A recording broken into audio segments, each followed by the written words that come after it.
All right, everybody. Hope you had a very Merry Christmas. This is going to be the second video on our exercise mini-series, and this one is actually going to cover a very complex and nuanced topic, and that is technique. Now, for the purpose of this video, I'm not going to go into a whole lot of detail because it could get pretty messy pretty fast. What I want to cover is that it's not a valid excuse to not get into something, especially when we're starting to pick our exercises back up coming into the new year with our resolutions. Now, the argument that I've had against me is like when I'm trying to tell people, yeah, you should do X, Y, and Z. And they're like, well, I don't know how. I don't know if I should. I've heard if I don't have a trainer, it's very dangerous for me. And that's frankly just bad communication in everybody's part. So, to make this complex topic short, let's just say this. Technique, while it is everything, it's nothing. Technique is based off of biomechanics and the picture perfect pick an exercise.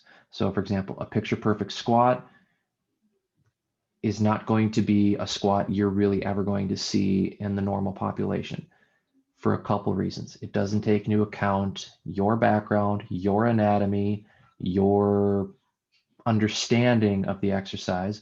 It doesn't take into account your goals. It doesn't take into account the equipment you have. It doesn't take into account so many factors that are more important to you. So what do I mean by this? Well, let's just take the squat, for example. Now, this could be used for any and every exercise under the sun, but the squat is just one that most of us understand. Most of us can actually picture in our head. We all have that idea perfect in there.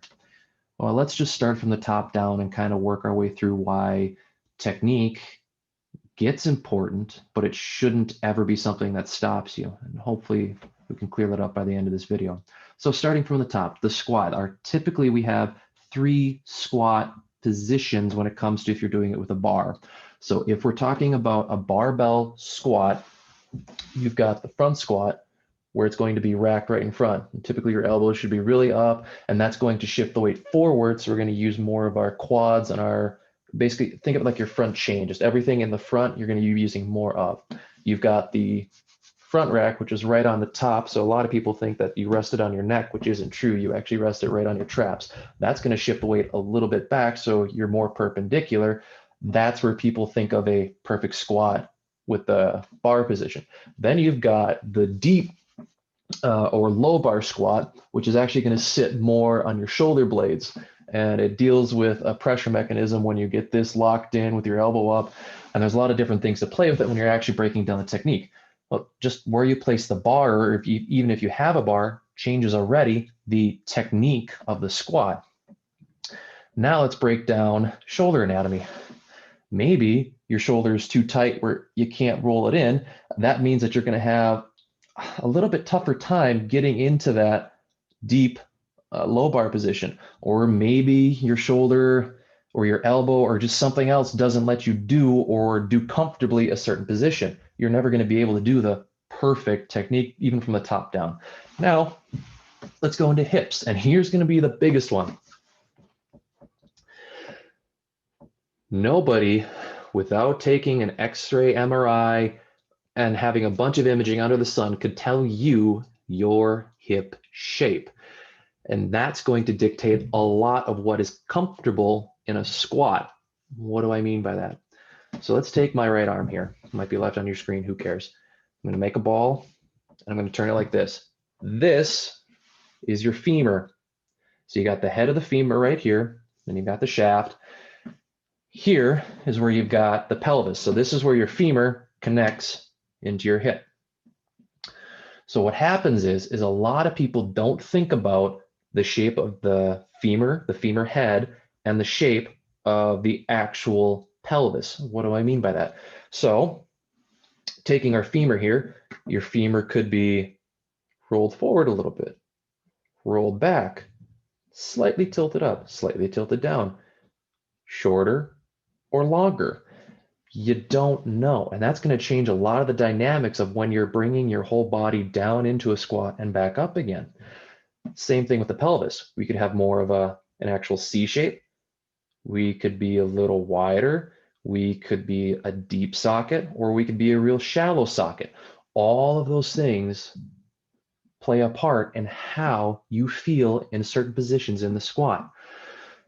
So when you think about it, and if anybody does like online training or group classes, they stick to the very general cues, which they should, because it lets you play with the movement on what feels comfortable. So if somebody says, oh, keep your feet always underneath your hips when you're going to do a squat, I'll tell you right now, for me, that can't work. I will bend forward and collapse halfway through. That's just not how my lower body is designed to move, especially when I'm putting weight on it.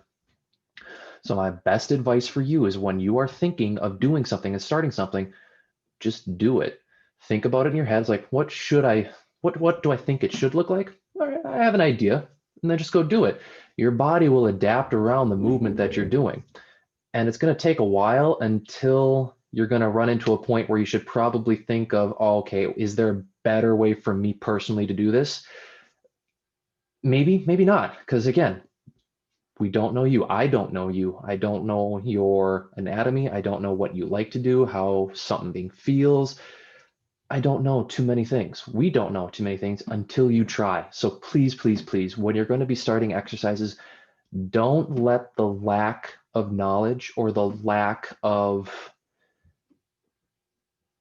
the idea of perfect form get in your way when you're trying a movement. That comes with time.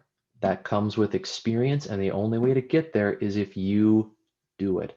And if it's something you like to do, well, like anything else that anybody's got a passion for, you learn more about it, and then you can start having ideas of what's even better for you.